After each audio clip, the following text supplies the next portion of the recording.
pessoal, tudo bem? Vamos continuar lendo há 2000 anos esse livro psicografado por Chico Xavier, ditado por Emmanuel, e conta a vida do próprio Emmanuel, não como Emmanuel, mas como um senador romano há 2000 anos. Ali na época, na era cristã, ele se encontrou, ele esteve no mesmo momento em que Jesus Cristo estava encarnado. Ele teve um encontro ali, o senador Publio Lentulus teve um encontro com o Mestre Jesus Cristo a poucos metros de onde ele estava fisicamente, reunido ali com o pessoal que vinha ouvi-lo. Porém, o senador foi ter com ele, porque a filha dele estava acometida de hanseníase, estava ali morrendo na cama e pediu que queria vê-lo. E ele foi, mas porque ele era tão orgulhoso, ele não queria ser visto com ele, ele parou poucos metros antes de chegar e Jesus Cristo veio, colocou numa espécie de torpor, um sonho, e apareceu para ele, conversou com ele. E aí ele não entendeu, chamou ele de mago, depois não admitiu que a filha dele tivesse sido curada por ele, e ainda, então Jesus Cristo disse que não podia fazer nada, pois ele tinha um livre-arbítrio de mudar a situação dele naquela hora ou não. E aí então o que aconteceu foi que ele plantou muito mais sofrimento para ele. Durante 15 anos que ele passou na Palestina, então ele teve o filho raptado, um nenenzinho de menos de 1 ano raptado por um inimigo dele. Caiu na calúnia de uma pessoa invejosa da mulher dele, que fez ele acreditar que a Lívia, a mulher dele, estaria tendo um caso com o governador Pôncio Pilatos. E aí quando ele volta para Roma, 15 anos depois, ele então volta exatamente para a morte do amigo dele, Flamínio, que foi o que tratou o primeiro capítulo dessa segunda parte. Já nesse segundo capítulo, que fala sobre as núpcias da Flávia, da filha dele, que agora conta 22 anos, nesse segundo capítulo, então, nós já estamos vendo aquela parte em que está voltando, então, para a história, a Fúvia, que foi a pessoa que mostrou ao senador, que foi a pessoa que denegriu a imagem da Lívia diante dele, diante de Públio, levando-o a ver que ela estava saindo de um compartimento onde o governador Pôncio Pilatos recebia as visitas íntimas dele, as amantes dele, porém ela tinha ido ali no dia da crucificação de Jesus Cristo pedir para que ele interviesse, para que ele não deixasse que Jesus Cristo fosse crucificado. Porém, o senador não entendeu dessa forma e, apesar, eu acredito, no íntimo dele, ele sabe que ela não é essa pessoa adúltera que a Fúvia mostrou a ele, mas ele não admite. Então, eles estão totalmente separados e agora que voltaram ali para Roma, nós já vimos que no capítulo anterior, então, voltam à cena a Fúvia e a Aurélia, que era uma menina também mais ou menos da idade da Flávia, e que agora ela era a namorada, digamos, ali do Plínio, que assim que viu a Flávia, quando foi buscá-las no porto, se apaixonou por ela. E o irmão dele também, o Agripa, também gostou da Flávia, mas a Flávia preferiu escolher o Plínio e agora eles estão combinando ali então o casamento e o Agripa é que está sofrendo com isso, porque ele acredita que ele seja apaixonado pela Flávia também, que ele a ame, e é por isso que a gente vê que ele adoeceu gravemente, porque por ver o irmão com o amor da vida dele, então ele preferiu sair. Ele se desviara para uma longa série de atos impensados, acentuando cada vez mais a feição extravagante da sua personalidade, preferindo as companhias mais nocivas e os ambientes mais viciosos. E aí isso o que fez? Fez com que adoecesse o próprio corpo físico dele. E aí em uma bela tarde, como Emmanuel explica aqui, nós vamos encontrá-lo ali no mesmo terraço onde a gente viu quando começou o livro, mas nesse terraço, porque eles estão ali, depois da morte do Flamínio, eles estão ali no palácio do Públio. E ali, então, nós encontramos o Agripa, que é o filho do Flamínio, filho da Calpurnia, então, que é o irmão do Plínio, que está apaixonado pela mesma mulher, a Flávia, que é a filha do senador, do senador Publio Lentulus. Então, nós o encontramos ali no mesmo terraço, onde no início nós vimos o Públio e o Flamínio ali trocando confidências. E aí quem está ali do lado, vamos continuar aqui então, a última frase foi: a seu lado, Calpurnia examina algumas peças de lã, deitando-lhe olhares afetuosos. Em dado momento, a veneranda senhora dirige-lhe a palavra nestes termos. E foi aqui que terminou no vídeo passado, e a partir daqui então eu peço a Jesus Cristo que possa me ajudar, me permitir, me dar permissão para que eu faça essa leitura da melhor forma possível, e que, se for possível, que Chico Xavier e Emmanuel possam me inspirar nas intervenções, nos comentários que eu faça, para que eles possam servir apenas para trazer mais compreensão, se for o caso, e não atrapalhar, tá bom? Que a minha leitura seja clara o suficiente para você que esteja acompanhando e entender com perfeição essa obra, então, prima de Emmanuel e Chico Xavier, essa obra que Emmanuel diz que é como se fosse um roteiro para nós que estamos fazendo essa mesma travessia que ele fez nessa época, então, como um senador romano que o próprio Jesus Cristo disse tinha alma superficial e orgulhosa. Então, estando nessa nossa realidade, é bem fácil de estar caindo por esse lado. Então, por isso ele traz isso para nos ajudar a aprender com ele. Porque eu esqueci de dizer no vídeo anterior, mas o sábio não precisa errar para aprender. Ele aprende vendo o que está indo na frente dele errando, aí ele já aprende com o erro do alheio. Já o inteligente precisa errar. E aquele que ainda está, como o senador estava nessa época, nem de uma forma nem de outra, precisa ir plantando mais espinho, colhendo mais espinho até a ficha cair. Mas vamos ver como é que continua, gente. Então, meu filho, rendamos graças aos deuses, porque agora te vejo muito melhor e a caminho do mais franco restabelecimento. Sim, mãe, murmurou o moço convalescente. Estou bem melhor e mais forte. Todavia, espero que nos transfiramos para nossa casa dentro de 2 dias, a fim de poder consolidar minha cura, procurando esquecer. Esquecer o quê? Perguntou Calpurnia, surpreendida. Minha mãe, respondeu o jovem enigmaticamente. A saúde não pode voltar ao corpo quando o espírito continua enfermo. Ora, filho, deves abrir meu coração com mais sinceridade e mais franqueza. Confia-me tuas mágoas mais íntimas, pois é possível que te possa dar algum consolo. Não, mãe, não devo fazê-lo. E assim falando, Agripa Severus, fosse pelo estado de abatimento em que ainda se encontrava, fosse pela necessidade de um desabafo mais intenso, desatou em pranto, surpreendendo amargamente o coração materno com sua inesperada atitude. Mas que é isso, filho? Que se passa em teu íntimo para sofreres dessa forma? Perguntou-lhe Calpurnia, extremamente penalizada, enlaçando-o nos braços carinhosos. Dize-me tudo, prosseguiu aflita. Não me ocultes tuas mágoas, Agripa, porque eu saberei remediar a situação de qualquer modo. Mãe, minha mãe, disse ele então num longo desabafo. Eu sofro desde o dia em que Plínio me arrebatou a mulher desejada. Sinto na alma uma atração misteriosa por Flávia e não posso conformar-me com a dolorosa realidade desse casamento que se aproxima. Acredito que se meu pai ainda vivesse, procuraria salvar minha situação, conquistando para mim esse matrimônio, com as resoluções providenciais que lhe conhecíamos. Esperei sempre, através de todas as venturas da mocidade, que me surgisse no caminho a criatura idealizada em meus sonhos para organizar um lar e constituir uma família. E quando aparece a mulher das minhas aspirações, eis que me arrebatam. E quem? Porque a verdade é que, se Plínio não fora meu irmão, não vacilaria em usar e abusar dos mais violentos processos para atingir a consecução dos meus desejos. Ou seja, dos meus desejos. Eu te amo, então é você que tem que vir, para mim não interessa se você me ama ou não. O meu desejo é ficar do seu lado, então se você quer ficar com outro, o problema é seu. Aí eu tenho que ir com ele dizendo, então, se não fosse o homem que ela escolheu, não fosse irmão dele, aí ele passaria por cima dos sentimentos dela.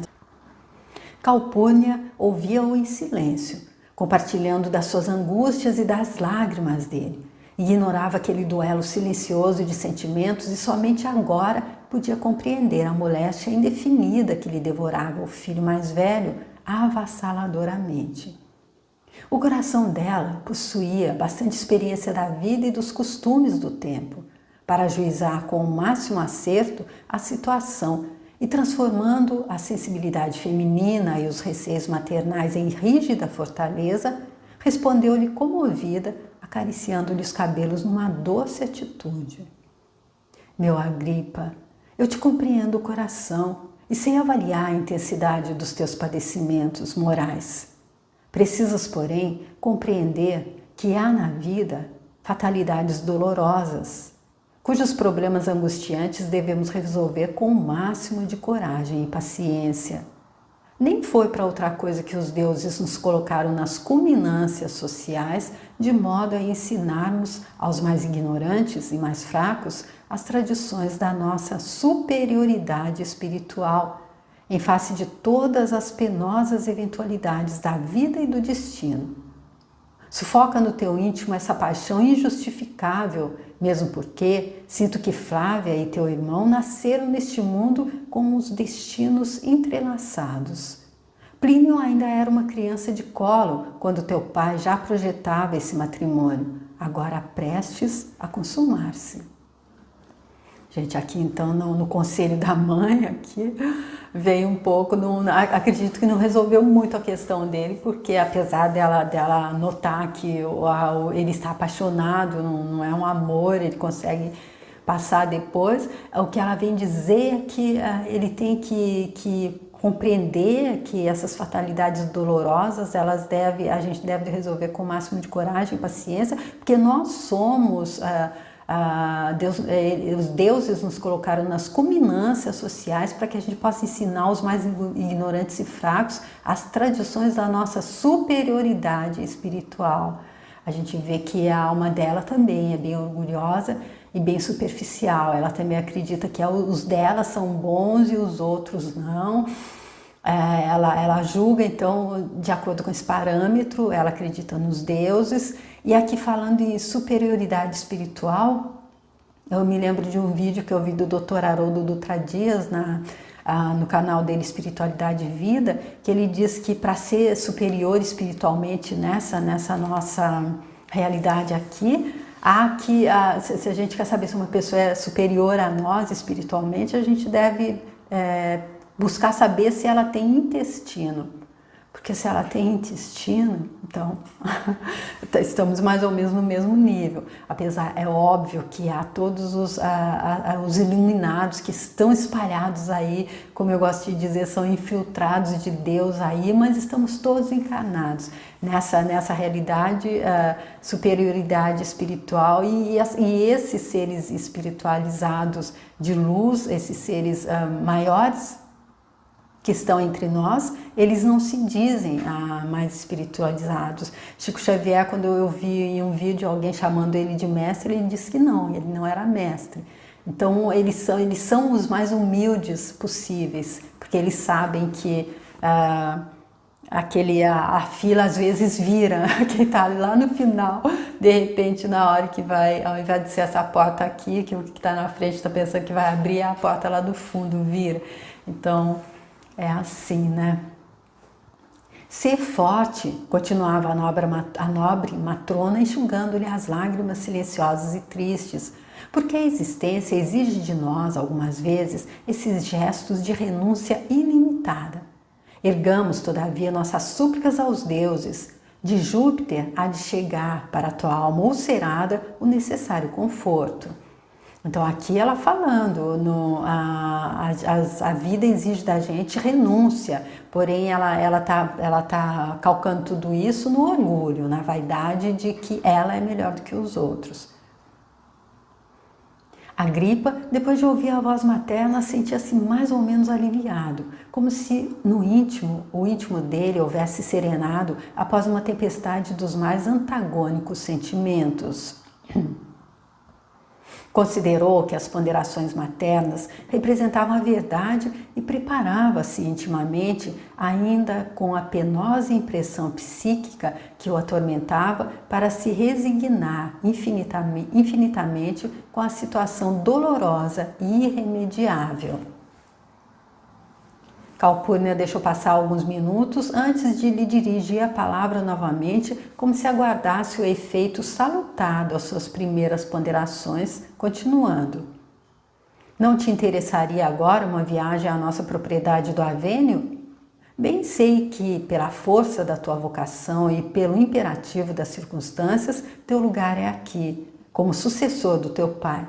Mas essa viagem representaria a solução de vários problemas urgentes, inclusive o teu caso íntimo. Agripa ouviu a sugestão com o máximo interesse, replicando afinal: minha mãe, tuas palavras carinhosas me confortaram e aceito a sugestão. A ver se consigo encontrar o maravilhoso elixir do esquecimento. Contudo, desejava partir com atribuições de Estado, porque desse modo poderia demorar-me em Massília, lá permanecendo com a autoridade que me dá necessária em tais circunstâncias. Então aqui, apesar do conselho dela ter sido para que ele esquecesse, para que ele entendesse que por ser melhor que os outros, por ser superiormente, espiritualmente superior aos outros, ele deveria então estar dando prova de fortaleza. Ele não ficou eu acredito que não serenou completamente o coração dele, mas ele ficou mais ou menos aliviado. E aqui então ela traz também uma sugestão. Ele entende que ele deve dar essa prova, mostrar que ele realmente é superior e que não sofre assim, porque ele sabe que a Flávia já estava prometida ao Plínio e tudo isso, como ela disse. E aí ela ainda diz a ele que ele pode então estar se afastando, está indo para esse outro local ali, e que isso vai resolver então e vai solucionar alguns problemas que eles têm urgentes lá e também o caso íntimo dele. E ele diz que ele gostaria, ele aceita o conselho, ele aceita a sugestão, mas ele gostaria de ir em condições como ele queria então ir como sendo atribuições de Estado. Vamos ver o que é isso. E não poderias conseguir facilmente esse propósito? Acredito que não. Para demandar essa viagem com atribuições oficiais, apenas conseguiria os meus intentos em caráter militar. E por que não movimentarmos nossas prestigiosas relações de amizade para obter o que desejas? Bem sabes que com o auxílio de Públio e do senador Cornélio Docus, Plínio aguarda promoção a oficial em breves dias, com amplas perspectivas de progresso e novas realizações futuras no quadro das nossas classes armadas. Dizem mesmo que o imperador Cláudio, consolidando a centralização de poderes com a nova administração, se mostra satisfeito quando transforma as regalias políticas em regalias militares.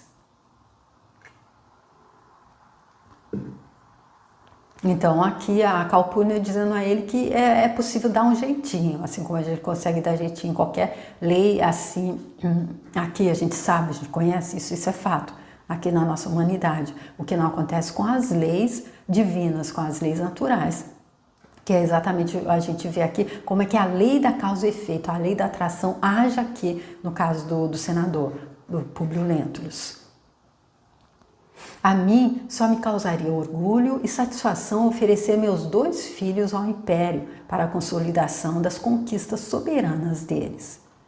Assim o farei, replicou Agripa, já de olhos enxutos, como se as sugestões maternas constituíssem brando remédio para suas penosas preocupações. Aos poucos, escoavam-se no horizonte os derradeiros clarões rubros da tarde, que davam lugar a uma formosa noite cheia de estrelas. Amparado pelos braços maternos, o moço patrício recolheu-se mais confortado aos aposentos, esperando o ensejo de providenciar quanto aos seus novos planos. Após acomodá-lo convenientemente, voltou Calpurnia ao terraço, onde procurou repousar das intensas fadigas morais, suplicando a piedade dos deuses fixos nos céus constelados os olhos lacrimosos. Parecia que o coração lhe havia parado no peito para assistir ao desfile das recordações mais cariciosas e mais doces, embora com a mente torturada por pensamentos amargos e dolorosos.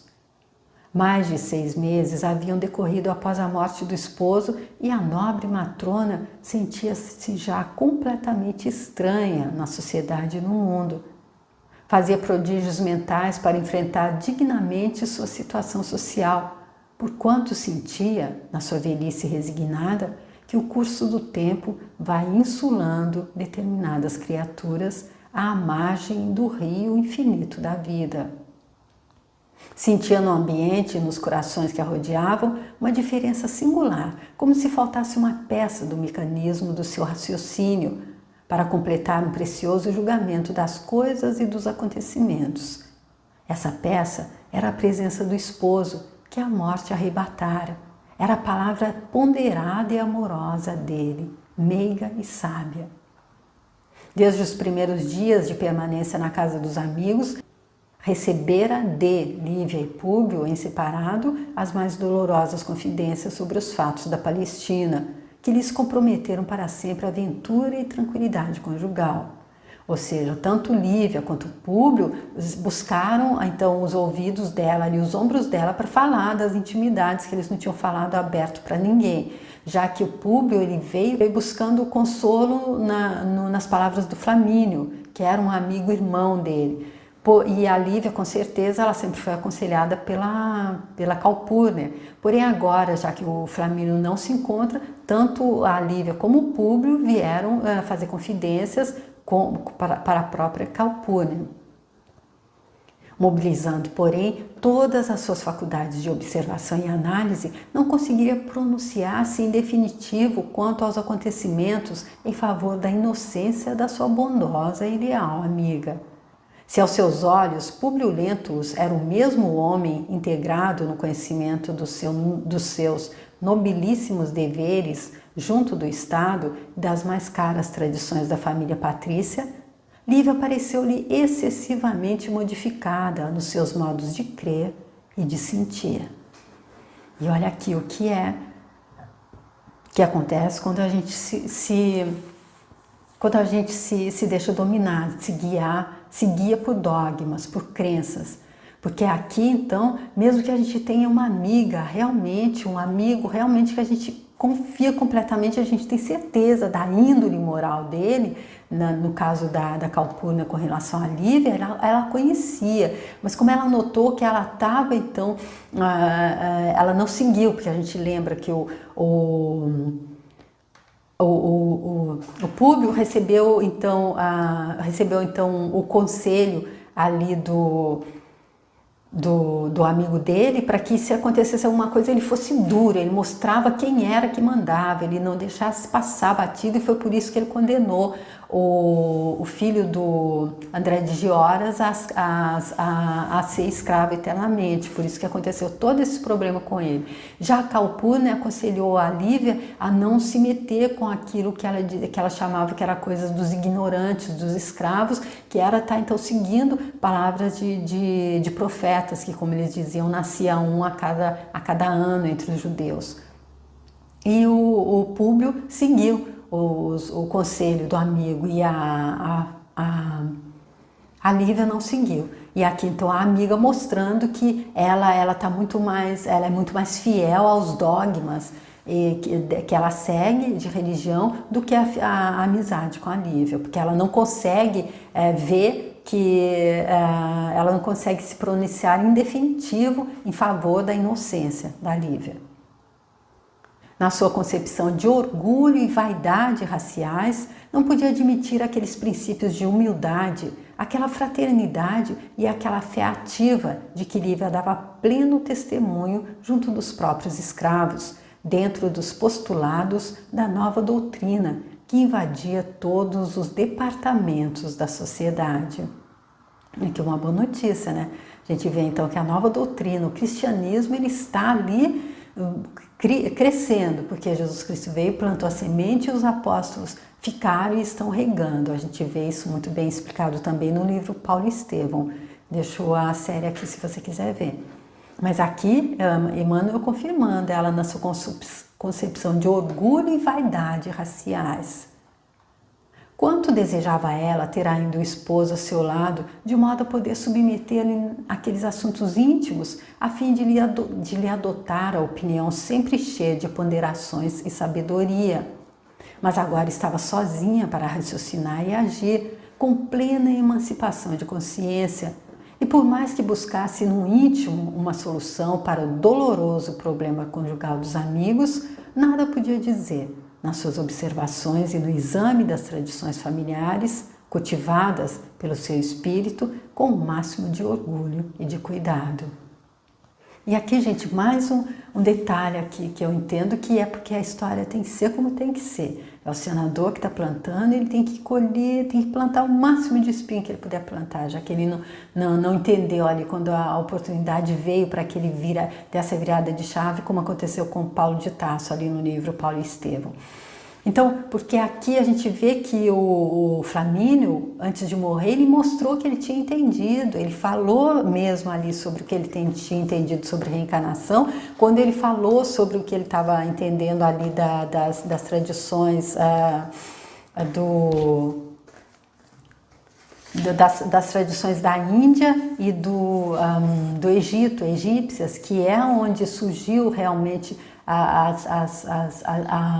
compreensão da reencarnação. A palavra reencarnação, eu acredito que seja Allan Kardec que tenha trazido, porém o entendimento, e aí o Flamínio falou disso pro amigo dele, pro Públio, e ele é marido da Calpurnia, ele não teria falado a ela também, ele não teria mostrado a ela, tá certo que ele poderia ter dito, ela podia não ter entendido, ainda está se mantendo ali. Mas pelo jeito, realmente, se ele falou, ela não entendeu nada, porque se ela tivesse entendido, ela poderia intervir ali na relação dos dois, dizer ao Públio não, ela não faria isso nunca, você está enganado, e eu acredito que era a única coisa que ele precisava para vencer o orgulho, porque ele já sabia que realmente ela nunca tinha sido infiel a ele, intimamente ele sabia disso. Porém, se isso acontecesse, já não viria mais tantos fatos para fazer com que ele colhesse realmente tintim por tintim do que ele estava plantando. E aí uma outra observação que eu queria fazer é que tem aqui também, além desse orgulho que ela tem pela raça, orgulho e vaidade raciais, ela tem também, eu acredito que tem aqui ciúme e inveja também, porque quando foi, Lívia era amiga íntima dela, as confidências eram com ela, e agora ela troca confidências com quem? Com uma escrava, com a Ana. Então eu acredito que tem isso também, que pesou aí para Calpurnia não se colocar ao lado da Lívia. No céu brilhavam miríades de constelações dentro da noite, acentuando o mistério de suas penosas divagações. Quando a seus ouvidos chegaram alguns rumores de passos que se aproximavam.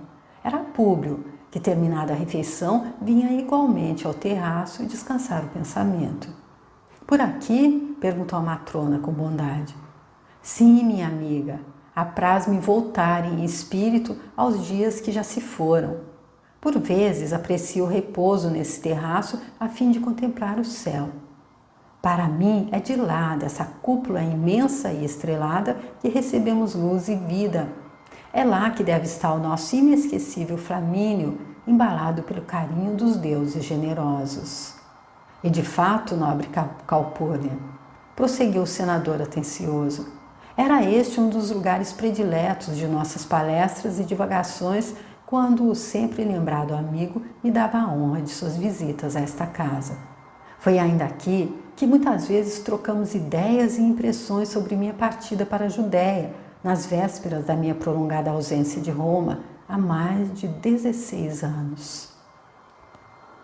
Longa pausa sobreveio, parecendo que os dois aproveitavam as claridades suaves da noite.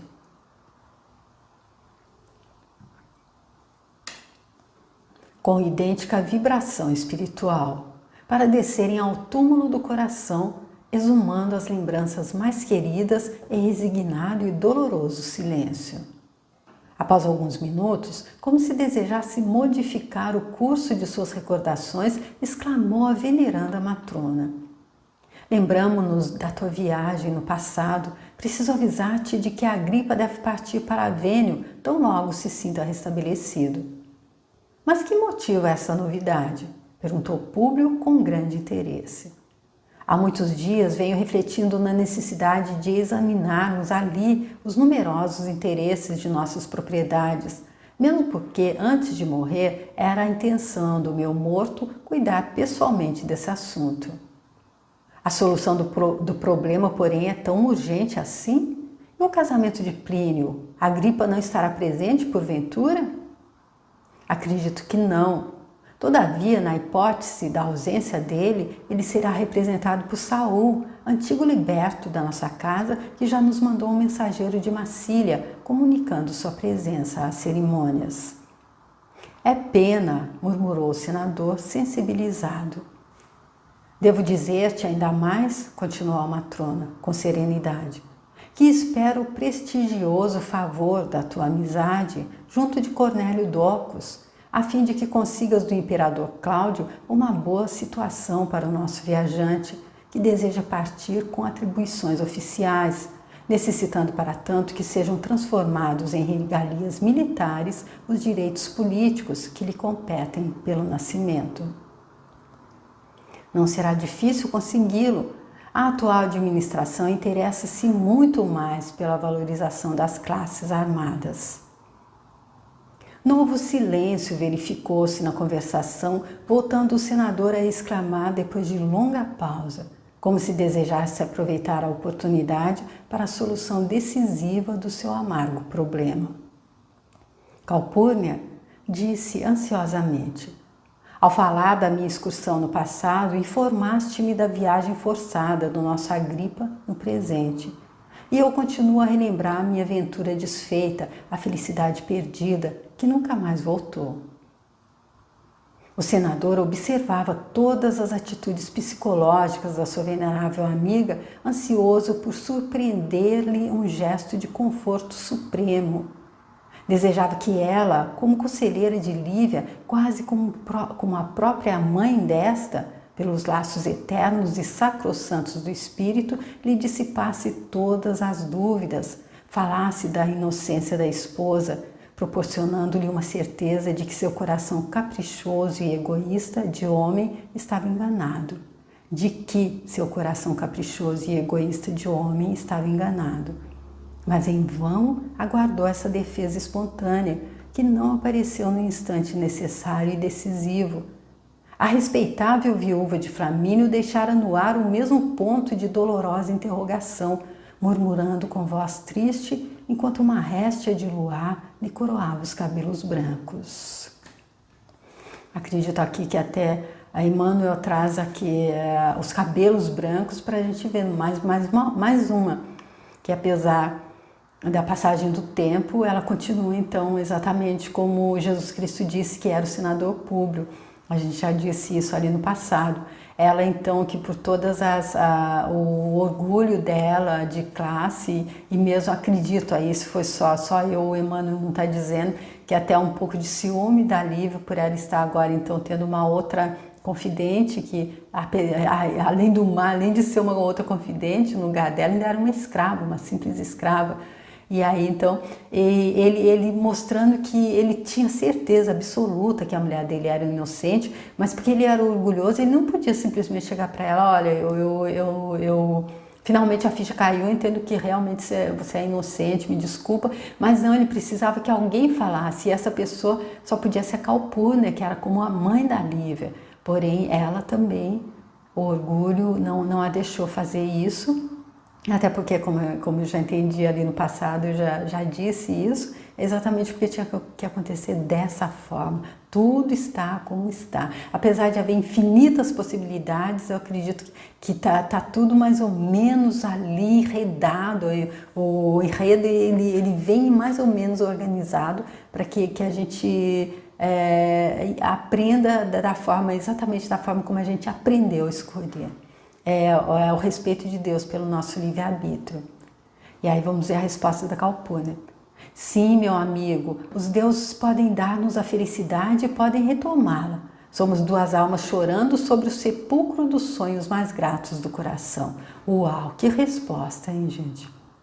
Para a pessoa que está ali ansiando para que ela diga, volta para os braços do seu amor, ele vivendo do lado da mulher há 16 anos, separado, ele sair, ele no íntimo, sabendo que ela é inocente. Nossa, olha que resposta! Aquelas palavras desalentadoras penetravam no peito sensível e orgulhoso do senador como sabre afiado que o rasgasse vagarosamente. Exatamente isso que eu entendi. Mas afinal, minha nobre amiga, exclamou ele quase energético, como se esperasse resposta decisiva para a angustiosa indecisão da alma. Que pensas atualmente de Lívia? Públio, respondeu Calpurnia com serenidade. Não sei se a franqueza seria um mal em certas circunstâncias, mas prefiro ser sincera. Desde as penosas confidências que me fizeste sobre os fatos que se desenrolaram na Palestina, venho observando nossa amiga de modo a poder advogar a causa da inocência dela perante teu coração.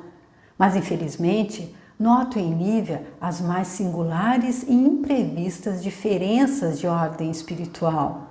E humilde, meiga, inteligente e generosa. É humilde, meiga, inteligente e generosa como sempre, mas parece menosprezar todas as nossas tradições familiares e as nossas crenças mais caras. Então aqui, em nome de dizer a verdade, ela mostra tudo e aqui fica também, deixa eu só fazer um parênteses aqui, que ela disse, desde as penosas confidências que me fizeste, mas ali no início o Emmanuel disse que a Lívia também fez as confidências, então ela explicou para ela, a Lívia contou a ela o lado dela da história, que é o verdadeiro, e ainda assim ela não advoga a favor dela. O que é então o orgulho, o que é essa separação de classes? Se a Lívia está se misturando com os escravos,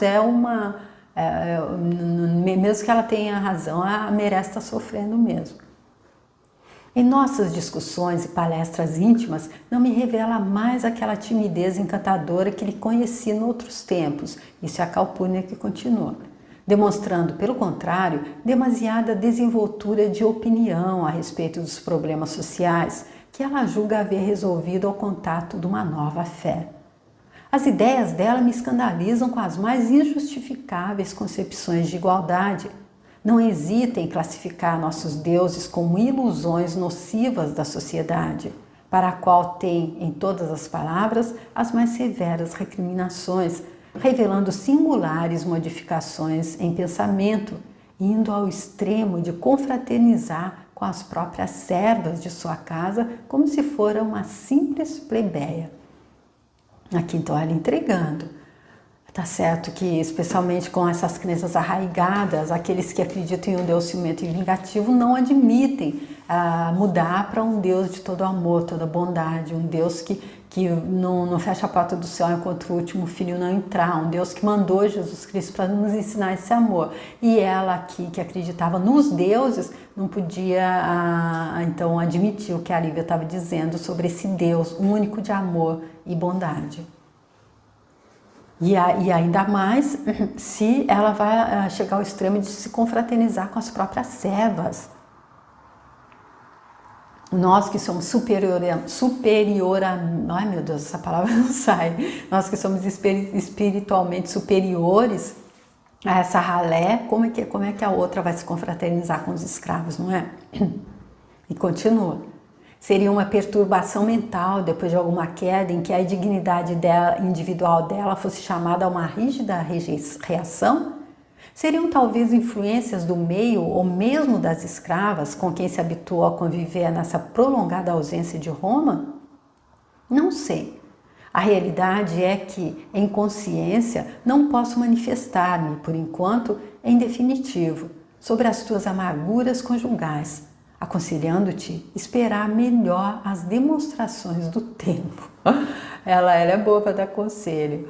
Pro Agripa, ela diz que ele tem que, como que fala, abafar aquele sentimento dentro dele, porque eles são superiores espiritualmente, são superiores em raça.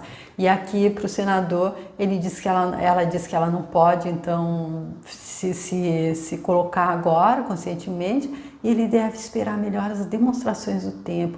Ele que está separado da mulher dele, vivendo sob o mesmo teto há 16 anos. Depois de ligeira pausa, terminou a velha matrona com as observações, inquirindo com interesse. Por que permitiste o ingresso de Lívia nessas ideias novas, deixando-a à mercê desse reformador judeu conhecido como Jesus de Nazaré? E aqui ela acaba de enfiar a faca, não é? Porque agora então ela mostra, e a culpa é toda sua, foi você que deixou, você que estava lá, você que devia segurar. Se eu estivesse lá, eu teria segurado. Uau! Só minhas considerações, tá, gente? Tens razão, murmurou Públio Lentulus, extremamente desalentado. Mas o motivo baseou-se em circunstâncias imperiosas, porque Lívia acreditou que o profeta Nazareno nos havia curado a filhinha. Foste ingênuo, porque não podias admitir essa hipótese em face da evolução dos nossos conhecimentos, salvando dessas perigosas influências espirituais o espírito maleável da tua mulher. Está comprovado que esse novo credo preconiza atitudes mentais humilhantes, subvertendo as mais íntimas disposições das criaturas que o aceitam.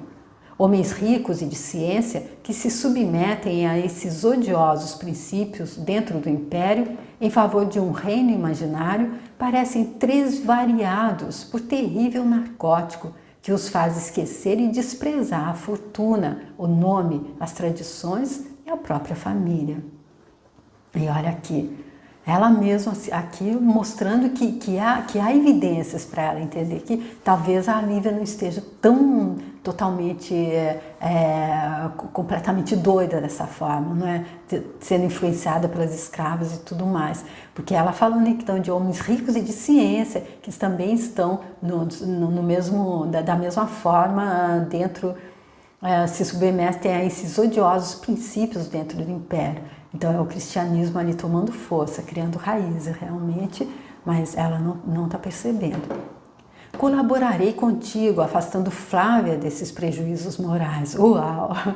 Ela então acredita realmente que a Flávia, eu acredito que a mulher, então ela muda para a casa do marido. Então como ela é mãe do Plínio, então a Flávia vai morar com ela, mas então pelo jeito ela vai dificultar então ali o convívio da Flávia com a Lívia, porque a Lívia não tem moral para tal, né, para estar junto com a filha dela. E continua, levando-a para minha companhia, tão logo se realiza o casamento dos nossos queridos filhos, porque a verdade é que, quanto a Lívia, tudo já fiz para convencê-la inutilmente. Entretanto, minha boa amiga, murmurou o senador, sensibilizado, como a defender-se perante a nobre Patrícia. Observo que Lívia continua a ser uma criatura simples e modesta, sem exigir de mim coisa alguma que atinja o terreno do exorbitante ou do supérfluo. Nestes quase 17 anos de íntima separação dentro do lar, somente me solicitou a licença precisa para prosseguir em suas práticas cristãs junto de uma antiga serva da nossa casa. Permissão essa que fui obrigado a conceder, considerando a continuidade da renúncia silenciosa e triste dela no ambiente familiar. Também considero que é pedir muito pouco, mormente agora que todas as mulheres da cidade, segundo o costume, exigem dos maridos as maiores extravagâncias em luxo do Oriente. Contudo, cumpre-me aconselhar-te, a ti que conservas intactas as nossas tradições mais queridas, esperares mais algum tempo antes de esqueceres as eventualidades dolorosas do passado, de modo a observarmos se Lívia virá a beneficiar-se com a continuidade de nossas atitudes, voltando finalmente ao seio de nossas tradições e de nossas crenças. Aqui então ela insiste que deve esperar mais um pouco, e aqui ela vendo, ele diz, o Emmanuel disse ali no início do livro que as mulheres dessa época tinham perdido todo o significado de ser mãe, ser mulher, ser a matrona da casa, exceto a Calpurnia e a Lívia, que guardavam isso, não tinham amantes, não exigiam esses luxos do marido, e aquele dizendo que ela pediu apenas isso, continuar podendo sair com a Ana para fazer os cultos religiosos dela, e a Calpurnia admite que sim, ela pediu pouco, segundo o costume. Agora as mulheres exigem dos maridos as maiores extravagâncias de luxo, e ainda assim ela não dá aquele, como que diz, aquele, digamos, aquele ponto de confiança para a Lívia. Então, doloroso silêncio se fez então sentir entre ambos após essas palavras. Vamos ver então como é que vai continuar aqui depois dessa conversa aqui, que com certeza não trouxe alento nenhum para o coração do pobre senador Publio Lentulus, que continua aí então vivendo, sofrendo para poder entender, para poder acordar, para poder evoluir. Ele que teve a oportunidade de estar fazendo isso de outra forma, mas que escolheu então estar aprendendo pela dor, infelizmente. Há esses dois caminhos, os dois professores que Deus usa para nos ensinar é a dor e o amor. E Ele nos deu os livre-arbítrio e nós escolhemos com quem a gente quer aprender. Mas com certeza a coisa que é a verdade absoluta, no meu modo de entender, é que todos nós vamos aprender, vamos entender essa máxima do amor incondicional que Jesus Cristo veio nos ensinar. Não nos ensinar que havia apenas um Deus, como não é essa a crença que eles têm. Hoje nós sabemos que existe apenas um Deus, mas mudou que muita gente acredita que esse Deus seja um Deus que divide espaço com o diabo e que é ciumento e vingativo, que vai nos punir. Aqueles que não seguirem como ele está dizendo, vai mandar mesmo para o inferno, e os outros só que vão com ele para o céu. Porém, eu me lembro dessa frase que a professora Lucilena disse, que teria sido dita por Siddhartha Gautama, o Buda, de que ele só entraria no reino dos céus quando ele visse a nuca do último homem entrando. Ele entra atrás do último e fecha a porta. Ele não disse o último que não tenha feito isso, aquilo outro. Nesse último, lá dentro, se esse último não fosse, então para mim um dos extremos da maldade humana seria onde a gente podia dizer Hitler. Então, um protótipo, podemos dizer, de maldade humana, não que ele tenha feito nada sozinho, porém o que aparece mais. Então eu acredito que esse último ano, o homem, se não for Hitler já vai estar lá dentro, porque todos, o senador Publio Lentulus tão fechado, a Calpurnia tão fechada, o governador Pôncio Pilatos que se suicidou, quanto tempo ele levou para... Mas com certeza, eu acredito piamente. É óbvio que o livre-arbítrio faz com que a pessoa possa resistir o tempo que ela precisar resistir, que ela quiser resistir. Porém, eu acredito que já estão todos iluminados. E é esse o caminho. O caminho da luz eu acredito que é absoluto, é o caminho da luz. A gente segue na velocidade que a gente decidir seguir, que a gente escolher seguir. Com quanto sofrimento a gente escolher que nos impulsione. Porém, nós todos chegaremos lá, com certeza absoluta. É isso que me anima, tá bom? É por isso que eu estou fazendo esse livro aqui, é por isso que eu estou fazendo essa leitura. Espero que você também esteja gostando, espero que, se você estiver gostando e quiser compartilhar com alguém, que você o faça. Se quiser me mandar uma mensagem e dar a sua curtida no vídeo também, eu vou ficar super feliz. Obrigada, tchau, até o próximo.